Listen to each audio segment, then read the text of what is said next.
Alright, so here we're gonna start our third and final Bloodlines 2 character, I guess, video. Here we're gonna be talking about Isabel for her DLC, like we did with Benny. She has a different moveset from the other two characters, as you can see here. Isabel's light attacks are not light attacks. She has a weapon at all times. So she has a rapier and she has a whip. So all of her light attacks are long range pokes, and her kicks are the same roundhouse to each side, snap forward, snap kick to back and front, but she can do a double knee attack, and you can use all of her attacks since all of her hits account as light hits, even her heavy hits. They can all be cancelled out of and into other moves, so you can use them to extend your climb range, you can use them to extend your combos, you can use them to extend just dashes. So she has hyper mobility, just nowhere along the lines of the Nomad, but she can move around the map a little better than Benny can. She does have the same Toreador clan traits that you can have if you have a Nomad clan, or if you have a Nomad Toreador clan. So you can get celerity off of feeding, which allows you to enter a super speed state where you can dodge bullets, dodge melee attacks, enter parry states, and everything else. However, Isabel also has a whip that she can use, much similar to Benny's gun, that he has a 20 round or 30 round drum that he can extend with, so make him have range attacks. Isabel can just CC a person entirely. So if there's a character who's hitting you with firearms or who's hitting you with magical spells and abilities, as long as they are not kindred, meaning as long as they are not a vampire themselves, much like you can essentially remove them from the fight and drag them around behind you wherever you would like to go. So she can just remove a character from the fight and either generate her combos and kill that character and feed off of that character to then kill every other character around, or you can just use it to CC that character and remove them from a fight entirely. The biggest flaws with Isabel as a character is the fact that she only has 2 HP bars, and that all of her feeding animations are incredibly long. So she can get absolutely eviscerated by range attacks or by damage in general, as long as she is fighting people. And as you can see here, I'm showing you examples of using that whip as a CC replacement, or not as a CC replacement, but as a chance to crowd control an enemy, and you can use it to entirely remove a character from the fight, drag them around while you deal with all of their friends. It also allows you to pick up weapons and objects from the ground, so that you can then pull them to yourself and then use a basic attack to hit them back at enemies and combo off of them as well.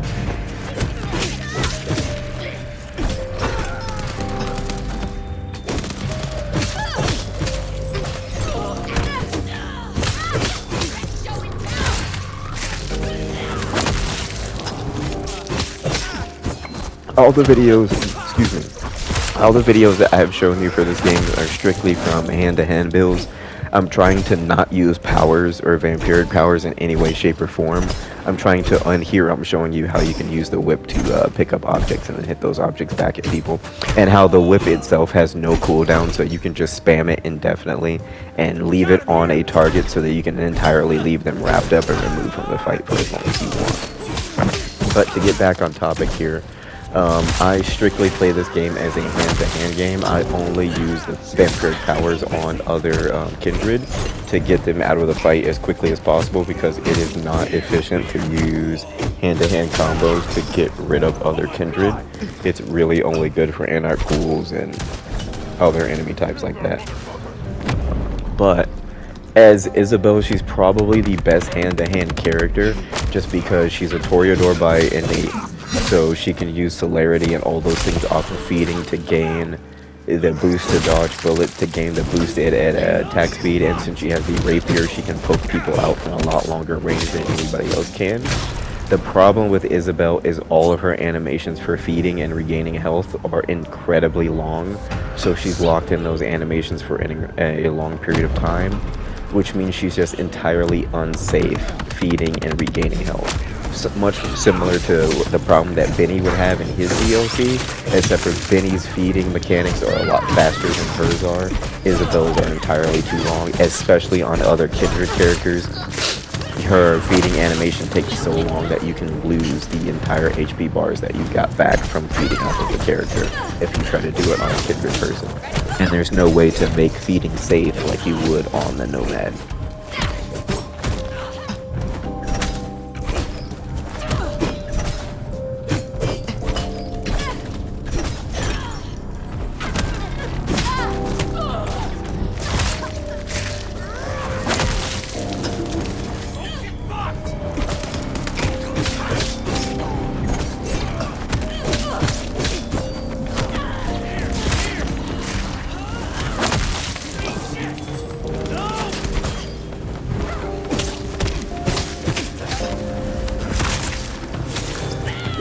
As you can see, your primary damage loop with Isabel is you want to do a lot of light attacks since you can do them with range and be entirely safe.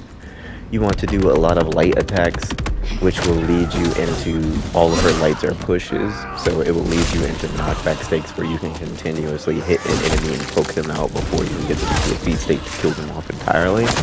Her heavy attacks can be used to reset her climbing or reset any of her movement abilities. So much similar to flight cancel with the Nomad, you can use these things to continue mobility or continue combos that you would not naturally be able to do. It's just Isabel does not have the dexterity nor the ability that the Nomad does. So you can flight cancel with a Nomad and clear a lot more ground or increase a lot of combos to other characters. And continuous movement, Isabel doesn't have those abilities, but she does make up for that with being able to CC a character out entirely or being able to poke them out at range that the Nomad wouldn't be able to do so.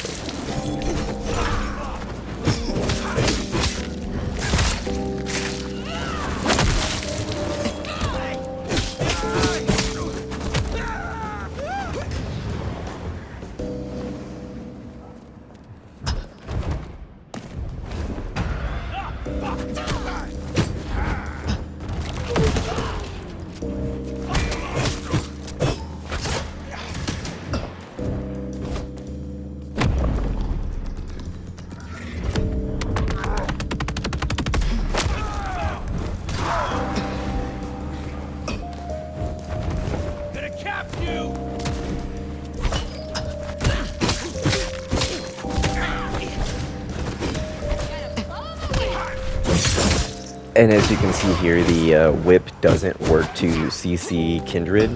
It only provides a stagger state, which I'm saying only, but even that stagger state that it provides is still incredibly good because you can use it to continue a combo or start a combo.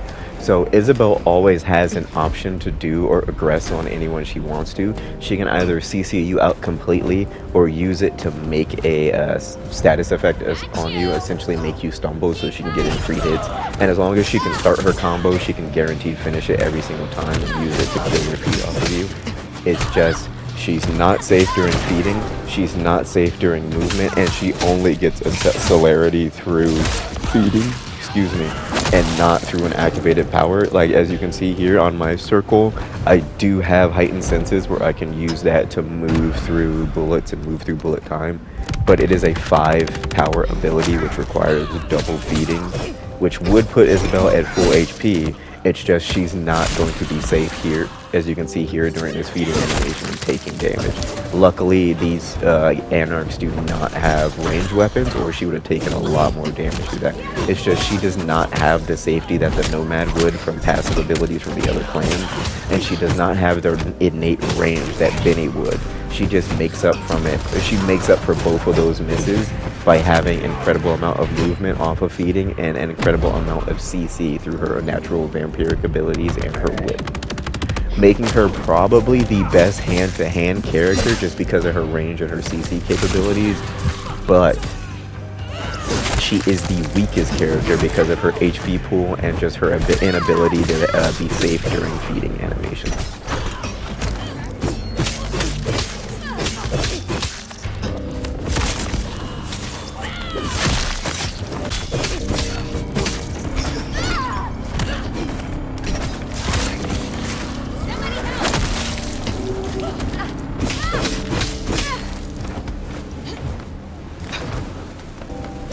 And that is pretty much it here for my last character review, or rather character video on Vampire the Masquerade Bloodlines 2. Let me know if there are any other videos that you would like to see, or any other kind of build types for any of the 3 characters you would like to see. I've had an incredibly fun amount of time playing this game, and I think the game just gets a bad rap because it's called Bloodlines 2. If it was called Vampire the Masquerade Fire or anything else, I think probably the community would have a lot nicer time with the game, because the combat mechanics are really incredible when you get down to the nitty-gritty of them.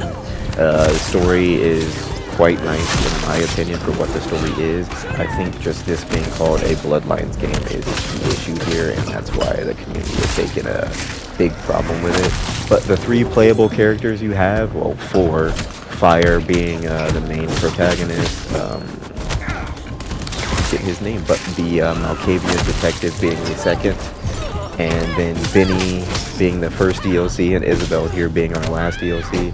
All 4 of these characters have pretty unique playstyles and unique abilities.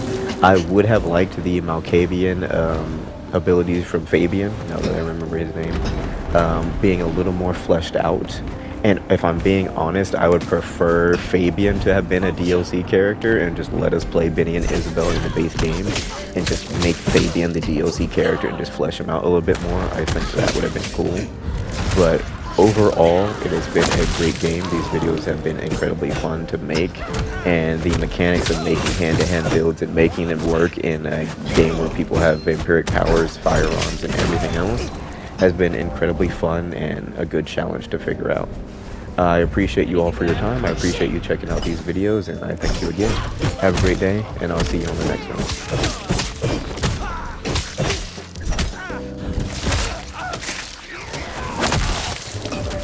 You'll pay for that!